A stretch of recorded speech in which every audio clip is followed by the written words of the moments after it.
Welcome back to episode 2 of our fantasy football podcast with, Mateo and Mateo. Uh, First things first, let's talk about the rookie class. Josh Jacobs, probably the most fantasy relevant rookie. Last year, the Raiders had Marshawn Lynch for 6 games. Marshawn Lynch was very good in 6 games. I think he scored 4 touchdowns. I think he scored a receiving touchdown and 3 rushing touchdowns. You average 4.2 yards per carry. And Marshawn Lynch was a year removed from football, wasn't he? Yeah, a And year he was off. 32 years old. So I think for a 32-year-old man, a year removed from the NFL, he was very effective. The Raiders' offensive line isn't phenomenal. It's like middle of the pack. But they spent the 24th draft pick on getting Josh Jacobs. He's going to be a 3-down back. He's going to have every opportunity to succeed. I think he has a high floor. Yeah, Josh Jacobs, coming out of Alabama, I played 3 years there. He wasn't really just like their number one running back there. He was in a committee his entire time. I mean, it's like Alabama. You've got a committee of five-star running backs every year. I mean, they just reload every year. One year they had what was it, Mark Ingram, Kenyon Drake, and Yeah, I it was mean, the other one. Jesus. I mean, you could say anybody, like everybody. It's like really, it's Georgia and Alabama. They produce running backs. I mean, every year. Um, but like in his 3 years there, he never had a season over 1,000 yards rushing, which kind of gives me a little alarm, not too much. Um, but they spent that 24th pick on him, and so they're really, they're wanting him to be that guy. They brought in Isaiah Correll to be the backup, so they'll have that veteran guy there to try to mold him into what he should have been, which is shed a tear for that. But in Brand. his last year, Brand had Isaiah Crowell not last year, but the year before, and he had him for like, I think he drafted him in like the 4th round or something. He had him for 10 weeks, and the guy was he was just awful for Varane, and I pick him up for the last 7 weeks of the season, and he was like probably a top 15 running back the last 6-7 weeks of the season. yeah, Varane, so that Varane just actually traded him to me for a injured out for the season Odell Beckham Jr. I that Knowingly, that knowingly. that bridge was burnt. Like I was so done. Um, his in Josh Jacobs' last year at Alabama, his junior year, he had 120 attempts. He played in all 15 games. He averaged 5.3 yards carry, which is pretty solid. Um, but it's down from his averages in 16, 6.7 and 17, 6.2. He had 11 rushing touchdowns his last year. Caught 20 balls for 247, averaged 12 yards a catch. So that's something to take note of. He does have that catching ability. 3 touchdowns there. So, just keep an eye on him. His ADP right now, I don't know if you have that pulled up, but is currently, let's see, I'll pull it up.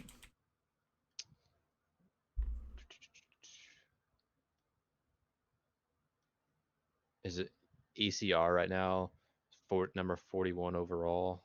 37 is ADP, what this shows. So yeah, late, th- yeah, late third, early early fourth. fourth, Yeah, yeah, around there. He's really, in my opinion, best case scenario.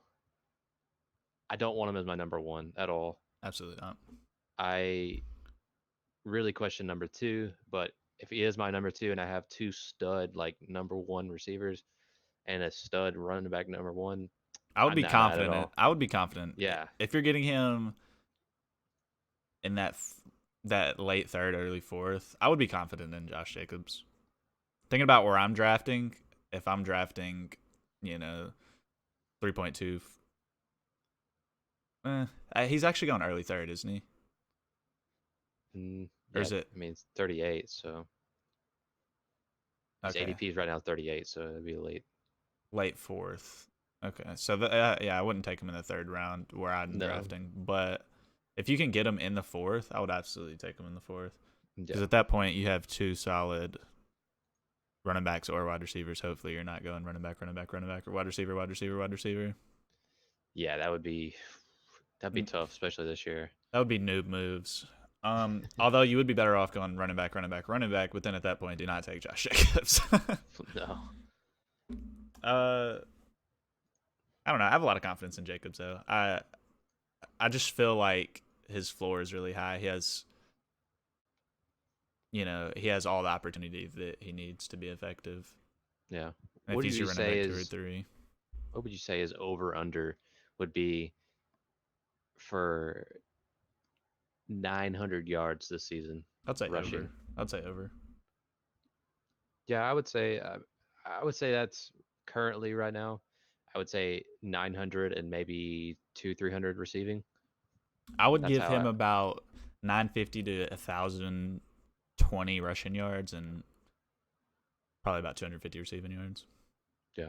I mean, see you're that. looking at 1,200 total yards and probably 7 touchdowns, 6 touchdowns. That's pretty fair. Yeah, and if that's your running back 3, that's phenomenal. If you're getting an every game starter, basically 3 down back is your running back 3. Can't complain with that. I Yeah, mean, especially coming into the Raiders, who were, not so great last year. I mean, I don't know if you watched them, but they weren't that great. Yeah, they had the Amari Cooper situation where he was being Amari Cooper, where he disappears for games and then plays really well, but he was not doing the plays really well part in some games for the Raiders. So they got traded to Dallas, where I will be avoiding him just because he's so boom or bust. But he had some very big games last year, so He did, yeah. Let's move on to the next guy. I don't know if you have on your list, but on mine I have N'Keal Harry. He was drafted. Let's see, the last pick in the first round, to the New England Patriots. He was a wide receiver out of Arizona State. Let's look up some of his stats real quick. He played 3 years there. I guess I should probably stop saying 3 years because I mean it's pretty much standard now. He caught 73 passes last year for 1,088 yards, averaged 14.9 yards a catch. That's pretty solid. So I guess he was their vertical threat kind of guy, big body. He caught 9 touchdowns last year. He actually rushed 7 attempts last year, which is kind of weird. I guess it was like one of those wildcat type plays. or like an end around. The thing about rookie wide Yeah. receivers is they typically don't do well, but that doesn't mean rookie wide receivers never do well. Odell Beckham had a good rookie season. AJ Green had a good rookie season. Mike Evans had a good rookie season. N'Keal Harry is in a good situation. He's got a good veteran quarterback. He has a good veteran number 1 wide receiver in Julian Edelman. I think having strong veterans coming into the NFL is really important. But he's also probably going to be the number 2 wide receiver in New England. Yeah, I mean, He's not the second marks. option necessarily. James White's probably the second option, but he will be the number 2 receiver.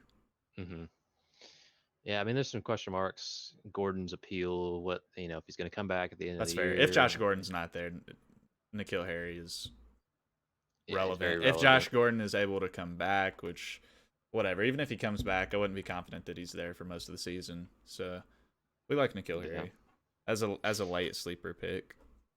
Yeah, his let me look his ADP right now.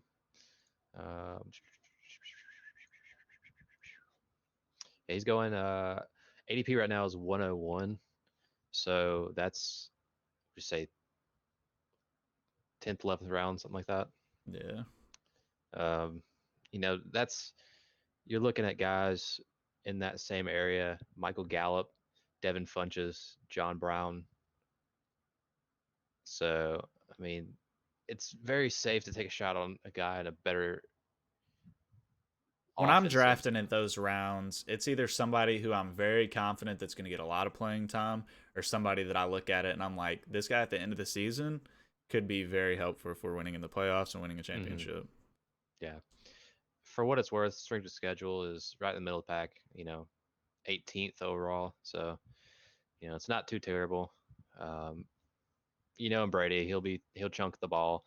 And Belichick. I mean, Belichick He, just next man up in New England has yeah. been that way for years. They pick somebody So up off the streets and they're literally effective. It's impressive. man's never played football. He played Yeah. lacrosse. So I mean, he's in a very good situation in New England for many Hmm. reasons. You got a veteran everything, coaching staff, quarterback, wide receiver, and core. So Yeah, he's been McCoy working is with Brady interesting. off the field too, trying to get that chemistry together. So I think Brady really trusts him and wants to develop him and come in quick because he knows that he'll need him this season. So, what guy do you have next on your list? David Montgomery. David Opportunity. Yeah, um, David Montgomery, Chicago. Um, they have, of course, Cohen is there. Uh, see, I'm kind of like right now. I'm kind of cold on David Montgomery. I'm not gonna lie to you. I think Um, David Montgomery is a decent floor. I don't like his floor for where he's getting drafted at, but you gotta like his ceiling because last year they tried to do with Jordan Howard what they want to do with the running back. They want to have the one guy, three down back who can catch passes, but Tarek Cohen kind of made that impossible with how effective he was, and Jordan Howard also made that impossible with how bad he is at catching footballs. So through like 3 weeks, Jordan Howard had like 12 catches, 15 catches, or something like that. Because I had Jordan Howard last year and I was really excited. And then he went from catching 4 balls a game or something to catching 0 footballs for the rest of the season. yeah, And I was pretty disappointed I drafted him at that point. And yeah. I then mean, dropped he Cohen. comes. Yeah, I actually dropped Cohen before the season started. Big yikes, Yeah. brother. Yeah, it just happens, sometimes. But Montgomery is talented, I believe. Um, he was he the one that had the really bad? It was either him or Singletary. I think it was Montgomery. Montgomery had the really bad offensive line in college, like really bad offensive line, and he was still he rushed for. Let's just look at it. Yeah, I believe he got drafted in the third round, if I can remember correctly. Let me see. Third round, Yeah, 73rd. third round, 73rd. Played at Iowa State. Um, I mean, he still rushed for Yeah, it was him. 17 to 18. He rushed for 1146, averaged 4.4, 11 touchdowns in 17. 18, he rushed for uh, 12, 16, 4.7, 13 touchdowns. And He they were also talking caught the about ball. he had one of the worst offensive lines in college football because they base that off his yards per carry, obviously only being 4.7 for a superstar running back in college. That seems kind of low, but he his elusive rating and like the amount of broken tackles he had was like significantly higher than every other running back in the class. So despite having a terrible offensive line, he was still effective, which Chicago has a very good offensive line. So with a very good offensive line and with him being elusive and able to break tackles, could mean he could be very solid this year. I mean, one thing that David Montgomery will do is get the goal line work. So he scored 13 touchdowns last year, 11 the year before. So he can get into the end zone. That's not going to be an issue. Tarek Cohen's not going to be your goal line back. So Yeah, I mean they're wanting somebody to just to push that envelope in the mailbox, as I like to call it. Um, I still think I really do. I think Cohen has that appeal to be that gadget player in that offense. Cohen is 100% going to regress, though. There's no way if we look at it. Yeah, I agree, like rushing wise, but I wouldn't be surprised if he has more receiving yards this year. I mean, I would. He had 71 catches last year for 725 yards. He averaged 10.2 yards per catch. That's pretty crazy for a running back out of the backfield. what I'm saying is like I think they could use them as a gadget player, like put him in the slot while Montgomery's on the field, that type of deal. I think that Cohen still is a safe like 2-3 in my opinion right now. I definitely wouldn't want him as my number one, but I would say very low end two, three for sure this year. I don't think I'd want him in my top 2 running backs. Well, I I think would I say would I would say pass on that three. for sure. Okay, let's say I think three. you can I take mean, James White as a similar at a similar. Let's see. James White's going 48. Dark Cone's going 61. I'd rather take James White around sooner. yeah, I mean, I agree. Yeah, I agree. Similar is Tevin Coleman. I wouldn't really want Tevin Coleman. I'd rather have Lamar Miller than Tarek Cohen. Sonny Michelle is kind of sketchy with injury issues. I don't really know what's going on there, but I think Lamar Miller just has a much higher floor. Yeah, I mean, my question, and this is getting off a little off track a little bit, but my question with Lamar is, will this finally be the year that the Texans give the reins to Foreman, Yeah, Deontay that's Foreman? interesting. I don't know. I like that finally Lamar Miller's ADP is around his performance. Yeah, Lamar I Miller, mean, it seems like his whole career has been a guy who's drafted in the top 4 rounds, and every year he's basically Frank Gore now, the big salad, where it's like he doesn't, except he'll have one big game a year. I think last year he had one really big game, but he's going to get you 50, 60 yards a game. That's about it. Maybe a catch or two. Which where he's getting drafted now, which is late 60s. I think it's deserving, right? That's where he should have been drafted these past few years. mhm, He's only broken 1,000 yards like once. yeah, Um, but but get back to topics. Yeah, I mean, David Montgomery. I mean, he's a guy that he's in Nagy's offense, so they're going to be. I think they're going to be easily a top 10 offense in the league.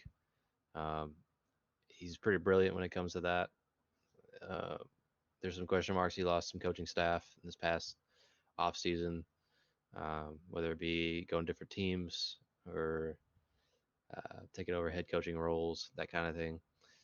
Um, so, but still, I think you're looking at a team that could win, we say over under 9, 10 they went for the 12-4 Bears. last year, I believe, I would say which their was a floor little is probably fluky. 9 right now, especially with their defense is so good right now. All right. Let's move on to Kyler Murray. Oh, number one Number overall one, yep. draft. Number one overall in the NFL draft. I saw it live. As we said last week, he is very short in real life. Um, Kyler Murray, I do think Kyler Murray has a good rookie season.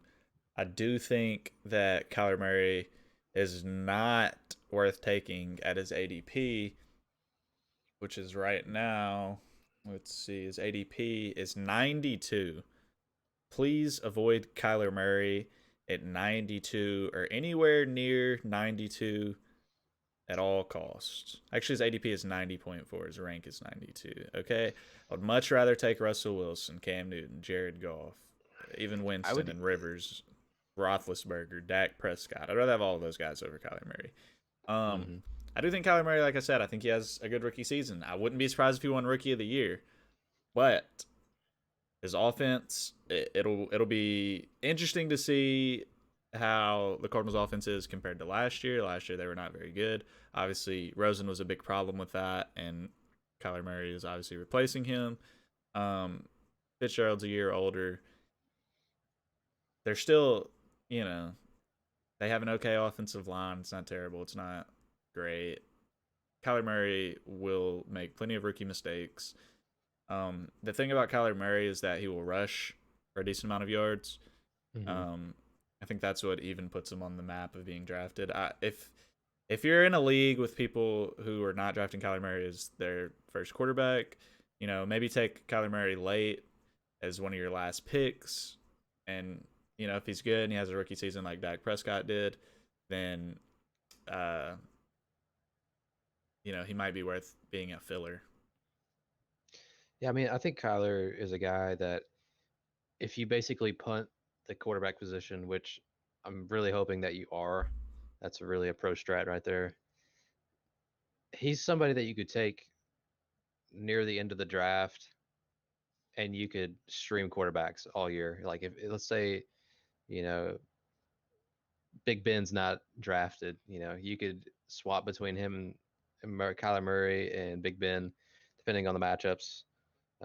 Even Dak, he may not be drafted depending on your league size and everything. But Kyler, like you said, he's gonna have that rushing appeal, and it's so nice in fantasy. And It's the it's man, nice because 10 rushing yards is 1 point, 25 passing yards is 1 point. yeah. I mean, let's not. I mean, let's not shed a blind eye to his passing ability. I mean, last year he passed for 4,361 yards and averaged 11.6 yards. Kyler Murray can ball. Yeah, I mean, yeah, I mean, what was it? 199.2 passing efficiency. I mean, that's pretty crazy.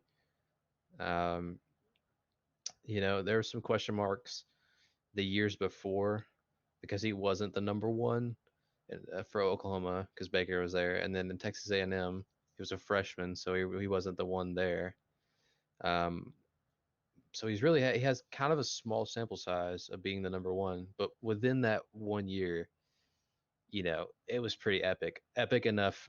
Excuse me, Cliff Kingsbury wanted to take him 1.1 in the real NFL draft. I Yeah. mean, that's a lot to invest in somebody. His draft stock climbed after the season. It did. Yeah. He had a good combine, so, For the something to think record, about. I thought the Cardinals' offensive line was ranked in the low 20s. It is 30th, so Yeah, it was really bad. Yeah, their offensive line's pretty bad. It was 30th best last year. Yeah, that's based off PFF's rankings. Yeah, they actually do have a favorable schedule. If you're looking at strength of schedule, it actually ranks second easiest. So that's something to think about. I mean, that's really in his favor for a rookie quarterback coming in. I really am interested to see. I doubt he plays the first 2 weeks of preseason. I mean, that's to be honest. If it is, it's probably one drive. Yeah. But I'm excited to see what he does in that offense. He's got a veteran there, Larry Fitz, who just sticky hands. I mean, the man's a legend, first round Hall of Famer. He's got another guy there, Christian Kirk. This young uprising guy. Come back from injury though. Between the two and DJ in the backfield, I think that team turns it around a little bit this year. I would say probably 6 games. Yeah, I was gonna say 5. So Yeah. 5-6 games. That's fair. I think he'll show flashes. He'll have those weeks that you're like, wow, that he'll. Yeah, he deserved to get drafted number 1. Then you're gonna have those weeks where it's like, well, he was a rookie. Yeah, the good thing is in fantasy is interceptions don't hurt you too bad. So, keep that in mind. But yeah, the guys around him, I would much rather like his ADP right now in Fantasy Pros. It's got him ranked 103 as ADP right now. So, like I said, Jared Goff, Winston, Roethlisberger. I would love to either. I would take Dak in a heartbeat over Kyler right now. Absolutely. So let's move on to the next guy. Next on the list, Marquise Brown. Hollywood. Marquise Brown's very talented. I don't think he's really fantasy relevant per se. The issue with Marquise Brown obviously stems from Lamar Jackson. Lamar Jackson was good last year, but not in the typical sense that a quarterback is good in the NFL. He was rushing for a lot of yards, and he was not the best passer. But even with that being said, even if he was decent last year passing, the Ravens run the ball more than anybody in the league. So that alone takes away from Marquise Brown because that's less opportunities. But Lamar Jackson being your quarterback, also rookie wide receivers not doing well. I just don't think that I think his floor is insanely low. you know, 30 catches, 300 yards, and a touchdown. I think his ceiling's 45 catches, 50 catches. I just don't see him, I could see him having a couple of really boom weeks because he's a burner. I can see him, Hmm. 2 catches, 90 yards, and a touchdown or something. But I don't. He's not worth taking. He's not worth taking late, even until maybe he proves something. Lamar Jackson's really the one who I think has to prove something more than Marquise Brown. Yeah, I have him on my deep sleeper list right now. Um, he was that wide receiver for Kyler at Oklahoma. Um, and the Ravens did invest a huge capital in him. They took him 25th overall in the first round. So I mean, that's quite a bit of capital for a rookie wide receiver. Um, I believe he did pretty well in college. I mean, he had 2 years there um, at Oklahoma, both of them over 1,000 yards receiving. Last year, he had 13, 18 yards receiving, caught 75 balls, 10 touchdowns. I mean, I'm kind of on the yin and yang. I'm on the flip side of this. I think if Lamar takes that step forward in that offense, him being the number one in that offense is a very good possibility. Once they start having that hookup together in the preseason, you'll start to see a little bit of magic happen. He could be his ADP could be on the rise. His ADP right now is 161. So that's I mean Let's put him in basically free agent yeah. I mean territory. Lamar Jackson last year, he completed 58.2% of his passes, which is not, that's low. That's not insanely low or anything. But he, in 7 games started, he threw for 1,200 yards. He threw for 75 yards a game. I just don't feel like that's very strong. The 75 yards per game, I think that's actually skewed. Let me look at game yeah. logs. Keep this in mind. The strength of schedule for the Ravens this year, they have him ranked 12th easiest. So it's favorable for a rookie wide receiver as well. Guys that are going around him right now, I mean, like you said, is practically undrafted. I mean, you're looking at a guy that could potentially be the number one in his offense, and the guys going around him are Debo Samuel, Another rookie. Marquise, no, yeah, Marquise Lee, Say Jones. I'd rather I take mean, Marquise Lee. Eyeballing it based off his starts. Lamar Jackson averaged like 165 passing yards per game.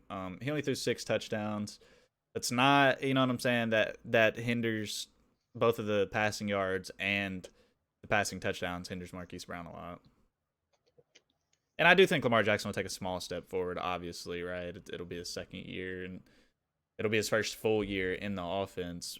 But I don't expect Lamar Jackson to throw for much more than maybe 200 yards per game. I don't expect him to throw much more than maybe a touchdown a game. yeah, I guess we'll just have to wait and see this year. Um, it's nice that we can have different opinions and still discuss them like we are right now. I mean, I think, in my opinion, I think I he's worth a thought, deep sleeper simply because his boom yeah, ability, like I said, right? It's like Deshaun Jackson. It doesn't matter where Deshaun Jackson goes. Deshaun Jackson's his whole career has been capable of having those 2-3 catches, 120 yards, couple mhm. touchdowns. So I think Marquise Brown's a similar talent to that. I just it's not worth taking at that. Just simply because Lamar Jackson's not gonna. It gives you less opportunity to get those big catches and the long plays. He's just as Uh, likely to rush for 90 yards as he is to throw for 90 yards. yeah. Last thing on Hollywood Brown here, I had him rated as my number one wide receiver coming out of college from the combine. So I may be a little biased in that, saying that he is a superb talent. All right, let's go on to Kalen Balaj. The Bellagio. There's been some hype around Balaj. He's in Miami. Kenyon Drake is still in Miami, but Frank Gore is gone. Reports right now are that they are in a timeshare. They're going to be splitting the workload pretty evenly. So that's interesting, right? Keep an eye on Balaj right now. He was going in a similar spot, I believe, at late, like end of draft. It's somebody that you're taking a sleeper on. Kalen Ballage, ADP 136. So in most drafts, that's very, very in taking a sleeper on. He's right at where Justice Hill is and Alexander Madison. Yeah, I mean, he's not a rookie, but we could talk about him. Is Ballage not a rookie? I was under the he's, impression he was a he rookie. is not. No, No. he was there last year. I've done goofed. You done big goofed on that one, but it's all right. Ballage is a guy that, from reports, is taking a lot of first team reps, which is very scary because Kenyon Drake was on my watch list this year. Ballage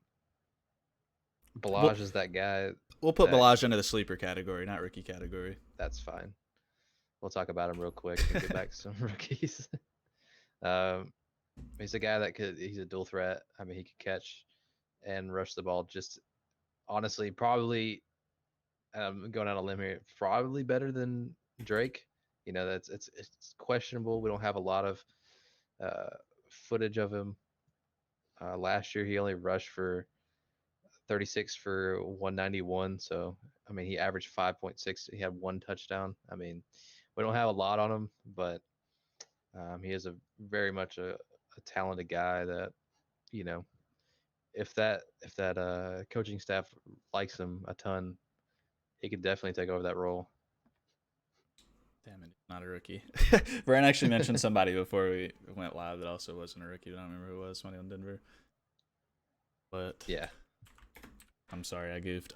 Next on the list is actually my favorite sleeper, Devin Singletary.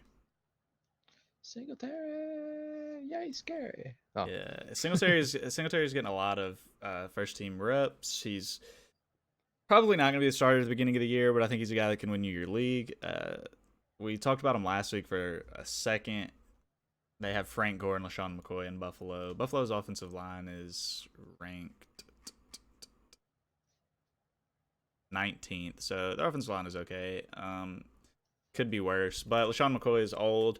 Frank Gore is old. Frank Gore's been healthy most of his career, but he's about to be 73 years old. LaShawn McCoy is about to be 62, so it's very possible that they get pushed out and they bring in the young guy and Devin Singletary, and Singletary takes over, Yeah, I mean, there's actually been reports that you heard it first here. One of the running backs on that staff could be cut by the end of preseason. You want to take a guess who it is? Frank Gore? No, LaShawn McCoy. There is reports that he could possibly lose his role on that team and get Actually cut. read that. LaShawn McCoy, I don't know, he wasn't very effective last year. I don't think he'll be very effective this year. I don't think Frank Gore's the big salad, so I don't think he'll be effective necessarily, but he won't be ineffective. It'll just be your 4 yards a carry. Long season long of 12 yards a carry. Buffalo invested a 3rd round pick in Devin Singletary. He had a pretty terrible combine, so I think that's why he fell in the drafts. But he has the ability to be the most elusive running back out of the rookie class. He actually went right behind David Montgomery. I don't know if you know that. He played at Florida Atlantic, so not one of those big SEC schools. But every year that he was there, the 3 years, he had over 1,000 yards rushing. In 17, he had 18 yards rushing, which is pretty ridiculous. Almost 2,000 yards. Last year, he had 1,348, averaged 5.2, had 22 touchdowns rushing. He only caught the ball 6 times last year, which is kind of like, I don't like to see that. Combine's not to say all be all, though, and That's catching true, passes is important, but I think that's, I don't want to say can be an acquired talent, but I think that's a point where it's also based off your offense, right? If your offensive coordinator in college is not wanting to pass the ball a lot or necessarily pass the ball to the running back, because in college, teams are more likely to, rush the ball. What is it? Is it Army? They're like rushes the ball like 50 times a game typically or something like that. Like, you don't do that in the NFL, so. Yeah, I mean, he did have some ridiculous amounts of he had in his career in college, he had 66 rushing touchdowns alone. That's pretty crazy. Yeah, I think he knows how to score. Yeah, he knows how to put the ball across the He's probably line. yawns when he scores touchdowns now. Yeah. His ADP right now, Fantasy Pros has him as 159, so that's actually pretty low. I think once we start seeing some in the preseason, his ADP will, you know, raise the roof a little bit. Hopefully not too high. That would be a nice little sleeper in the end that you could stash, and he could potentially take over. I He mean, could you be never a league know. winner. Yeah, I mean, he could be that guy that wins your league, or he could just dominate all year if they just go straight to him. You never know. Um, he is somebody that in that offense, the two veterans before him, like you said, are decaying every day. I mean, I don't know how their knees are still functioning, to be honest. But Frank Gore, I think, will be the one that they keep. I do think there is the potential for McCoy to be cut is very real. Um, he's had some injury bugs in the past, and I think if they want to keep one veteran, Frank Gore's the guy to keep. He is Domo Arigato, Mr. Roboto. Like he is a robot, and I think he'll still play for another 15 years. Who knows? But Literally gonna have the all-time rushing record simply because he's not dead. he will not get off the field. Next we got Justice Hill, who kind of a similar situation. There, he's got an opportunity to get a lot of touches. He's in Baltimore. I mean, what are his college stats? Yeah, I mean, Justice Hill. They brought Mark Ingram there for a reason. Uh, But if anything were to happen to Mark Ingram, oh yeah, this is like I believe Justice Hill is the handcuff to have. I don't believe Kenneth Dixon or I don't know if Gus Bus is still there, but I don't Gus Bus, believe I it believe, got shipped out on a bus. yeah. I mean, his ADP right now, 169, basically undrafted.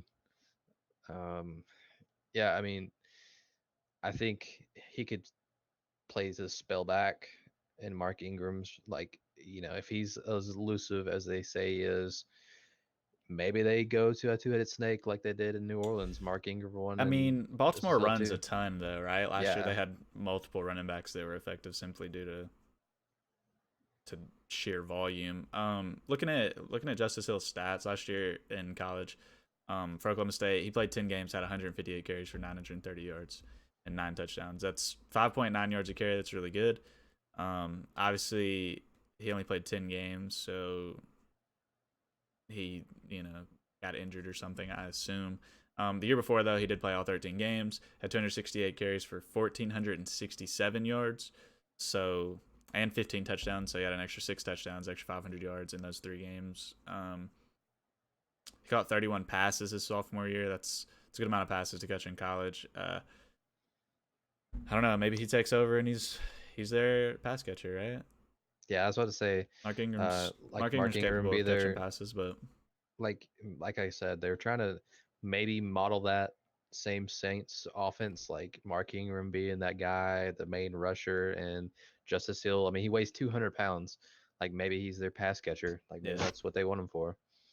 Um, you never know that they could run a two running back set and have Ingram can catch the ball too. I mean, maybe not as well as Hill. Who knows? But maybe they run certain gadget plays where they have two running backs on the field, and Lamar has that ability to dump off to Hill or Ingram. I mean, it's endless amounts of possibilities, but I think he's a guy that you can look real late or even undrafted. The running back strength of schedule for Baltimore is number one easiest in the league. And So they run the ball the most. So exactly. there's opportunity there, right? That he could be a deep flex play even. Next on the list we got Miles Sanders. Yeah. We talked about Jordan Howard a little bit earlier. Jordan Howard, he did sign with Philadelphia. Miles Sanders was drafted, and Miles Sanders is the highest ceiling in Philadelphia. He could take over and be their 3 down back. I'm trying to Jordan find where he was drafted at. Jordan Howard kind of Yeah, there it is. sucks. Um, Catching balls for sure. yeah, I just think Miles Sanders. I don't know. I don't think I would take him at his ADP. Let me look at his ADP. Just because 78 right now. just because you don't know exactly what's going to happen in Philadelphia, but Miles Sanders, without a doubt, has the highest ceiling in Philadelphia because he could end up being the guy. And getting a guy on any team that is, the main guy is worth at least playing in your flex. Yeah, I mean they've so many running backs. Yeah, the issue is that their committee is not a 2-person committee or even a 3-person committee. Last year it was like a 4-person committee. It is again this year. Yeah, I mean, hopefully they phase 1 or 2 of those guys out. Yeah, I mean they've got Jay Ajayi still there. They have Howard there still, I believe. I think they might have signed Darren Sproles for another year. They did sign Darren Sproles and brought him back. I mean, I think his potential to be a top 30, 25 running back at the end of the year. Yeah. It's a very good possibility, but it's not going to be easy for him. Like he'll have to grind that roll out and earn it. I don't think Philly will ever go to a 1 running back main guy. The best case scenario for Sanders would be a 2 running back committee where he gets a 60-40% share. He did play backup to Saquon.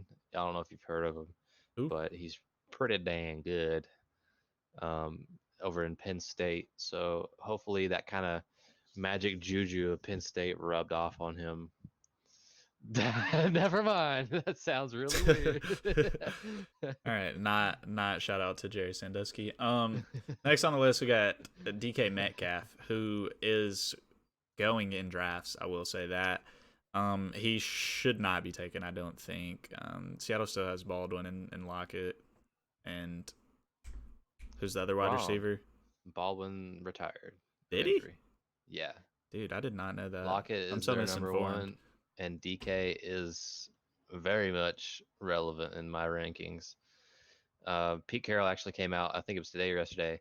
He said DK will be a star.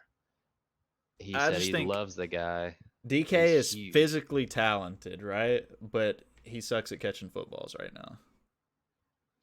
I think he's a 1-2 dimensional player right now. He's a huge body. I mean, I don't know if you've seen the guy. He's like 6'5". I'm gonna pull up a picture. He's massive.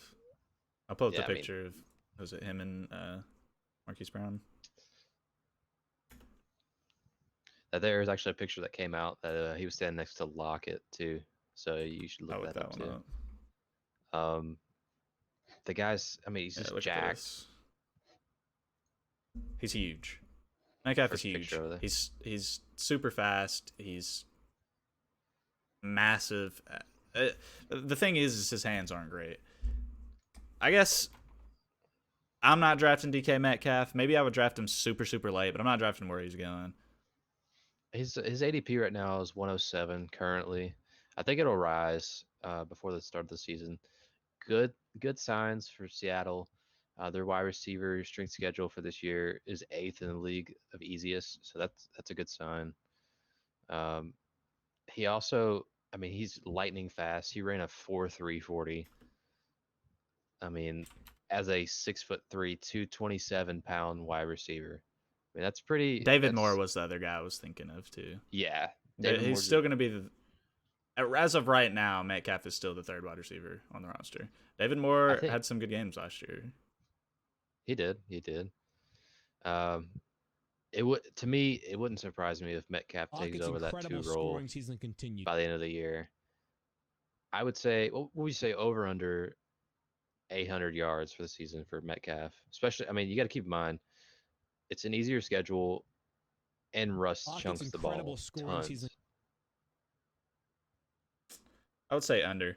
Looking at David Moore last year, I think Metcalf could have a similar season to that, and Moore had 26 catches for 445 yards. It's 17 yards per catch, which is super high. He had two. He caught 5 touchdowns, which is good, but he had two big games. I would say 5 for 103, 4 for 97, and then touchdown apiece in both of those games. He was at 8 for 57. Other than that, though, he's kind of ineffective in most games. Well, obviously with the 17 yards per catch, um, he was going out there and catching 15 to 20 yard ball and going back to the sidelines, just moving the chains. I wouldn't be surprised to see Metcalf in that role. I would definitely say under 800 yards. For me, I would say I think he's right at that, maybe over.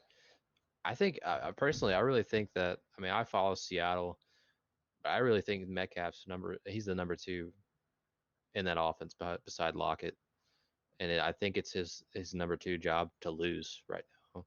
I mean, he's going ninth, 10th round. Hopefully, stays around that ADP. I mean, you could get him as your wide receiver 4. I mean, I would feel very comfortable as a wide receiver 4, and he has the upside as a low end 1 in some weeks. I mean, I think he's worth that mid late round flyer in a very good offense with one of the best quarterbacks for fantasy in the entire league. Yeah. Next on the list, we got Mecole Hardman. Hard man. With Tyreek Hill coming back, Hardman becomes a little less relevant. But with that being said, he should be possibly their number 3 guy. They still have Thomas, but the thing is, Sammy Watkins has not had a healthy season really in his career. So if anything were to happen to Sammy Watkins or anybody else on that roster, Hardman pops in, and obviously anybody who's touching the field, they're gonna put up a ton of yards in Kansas City. So anybody that's on the field with Patty Mahomes is at least worth looking at. I don't think I would draft Hardman. Maybe in deeper leagues, maybe in a 12-team late league, or late in that draft. But I do think Hardman has potential if somebody was to go down in Kansas City. Yeah, I agree. Kansas City didn't have a first pick in the draft last year, but they invested their number 2 in Mecole Hardman. He played at Georgia. Let's see some stats last year. Excuse me. He had, I believe, he had an injury potentially in his first year. 17. He only had 418 yards, 4 touchdowns last year. He had 35 receptions, 543 yards.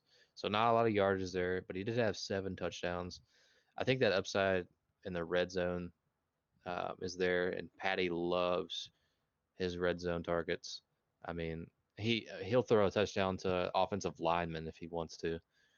I mean, his ADP currently right now 156. They have the hardest schedule in the entire league.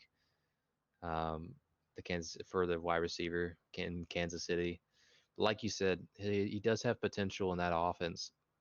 If there's an injury, I think right now I would rate him as the number 3 in that offense.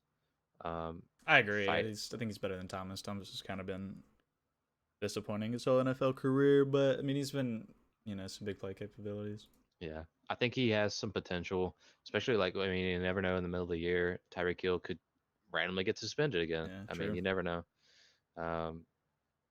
But all the reports right now are saying that he will play over Demarcus Robinson. So I was thinking what's his name, D'Anthony Thomas. Yeah, but he was also in Kansas City. Yeah. Next on the list we got Paris Campbell.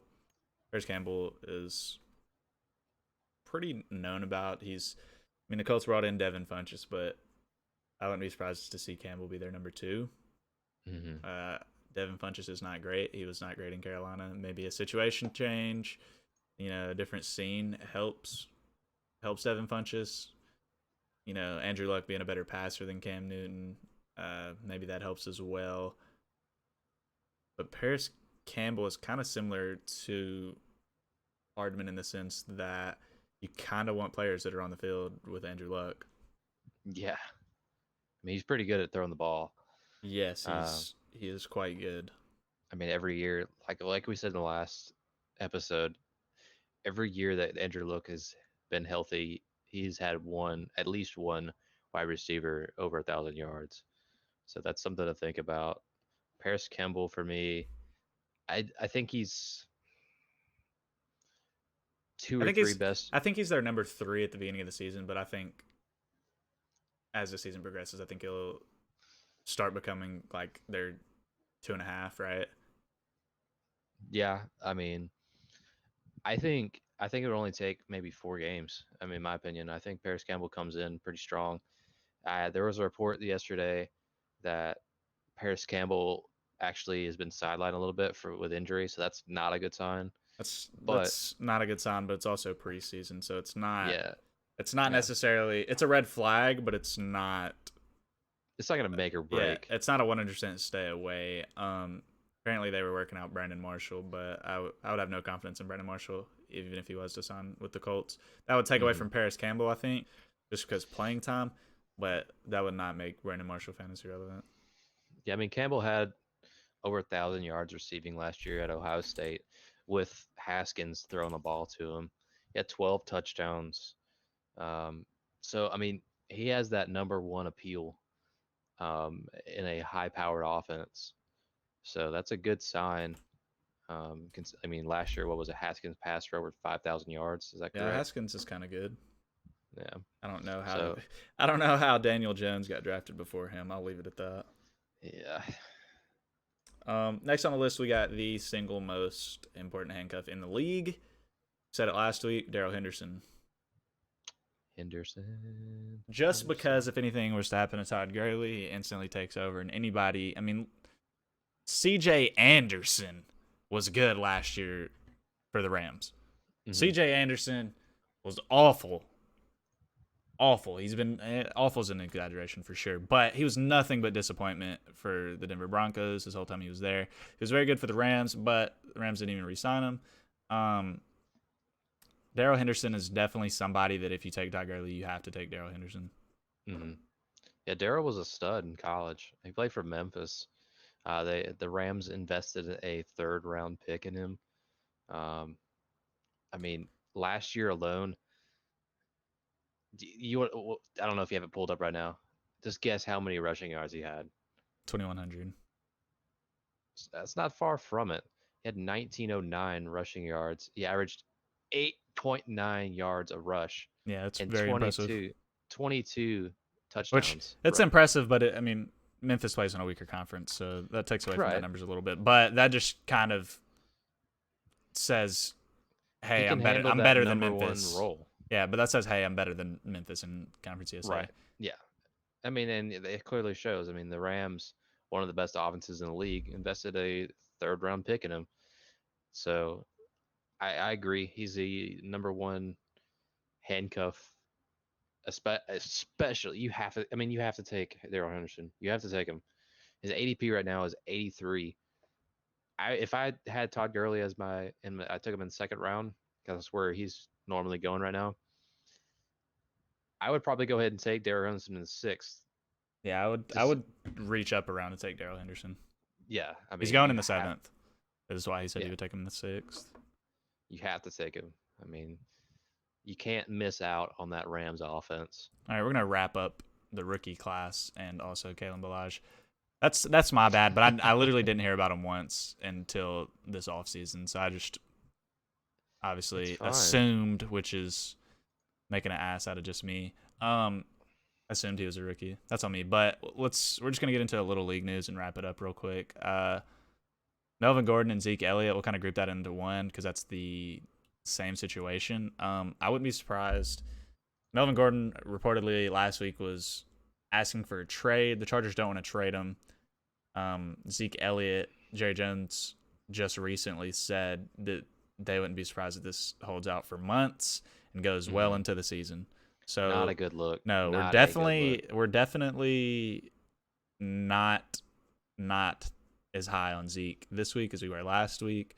He's definitely falling as the days go by that he doesn't sign. Zeke falls further and further and further from wanting to get drafted in the first round. Hmm. Yeah, I mean, it's crazy right now, but I did a mock yesterday, and Melvin Gordon fell all the way into the end of the third round. So it came out today that the Chargers were granted to, fine. If you miss regular season games, you have to pay a penalty. Well, they were granted if he misses preseason games, he Wow. has to pay a regular season game fine for preseason games. The NFL granted them that. So Maybe if that's motivation to hopefully, come back. yeah, hopefully something will change in that, and and I almost said San Diego and LA, but that's something to really keep your eye on. If you have that Eckler equity in your dynasty, you know, I would still hold on to him, and just monitor the situation. Ezekiel Elliott scares me. I had as my number one running back. I definitely altered that. He's probably down to like 4 now. And if it I would if agree it with that. carries over all through the preseason into week 1, yeah, there's no Like chance I I'm said, each day taking. that goes by, it just gets scarier and scarier for each one of Yeah, them. terrifying. Third on the list, we got AJ Green. AJ Green got injured. He's probably going to miss a couple weeks of the season. So last week I was talking about how AJ Green could be a boom for his draft position. I'm not as high on AJ Green. I'm honestly so much less confident now that he's already been injured before the season starts that I think I would probably just avoid AJ Green. Yeah, I mean, rest in peace. I mean, Yeah. the poor guy, like he can't catch a break. No pun intended to his legs, but I mean, gosh, like it just hurts my soul to see AJ Green have so much talent Yeah. and to just old old man Rivers just beat his legs in. I mean, it And hurts. it does. Last on the list, we got the $100 million man, Michael Thomas. It's not really Michael anything Thomas. fantasy relevant other than Michael Thomas is getting paid. Michael Thomas is still going to be a top option in New Orleans for the Saints, and he should have another big season. Yeah, I mean, that man got paid like Yeah, paid. He got real paid, money. paid Yeah, number one overall now. It yeah. broke a record. Um, For not non-quarterbacks, not just wide yeah, receivers. not to just put a little rain on his parade or anything, but the Falcons came out the day after and said, "Oh yeah, I think we want to make Julio the highest paid wide receiver in the game." So we'll see what So happens that's there. probably coming up next episode. Yeah. But yeah, I mean, Michael Thomas, he's like basically God's gift to football right now for the Saints. I Yeah, mean, the I man's agree. got sticky hands. Um, I definitely see top 5 potential in him this year, just Yep. like every year. Yep. So All good for right. him. Good for him getting paid like that. Absolutely, absolutely. I like Michael Thomas. I think he's phenomenal. Well, I guess that'll do it for this week's episode. Thank you for watching. If you're watching on YouTube, feel free to leave a comment. Tell us, anything you want to see on next week's episode. Be sure to check out with us on Twitter as well. If you're not following us there, please give us a follow. Let us know what we can improve on, what you want to see. We're all for suggestions. My Twitter, Matthew MATTHEW V42. I don't know what yours is. Go ahead and plug that.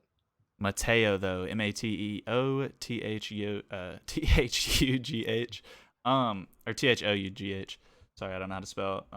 It's that NA education getting to me. But yeah, we'll take some questions on the Twitch stream right now.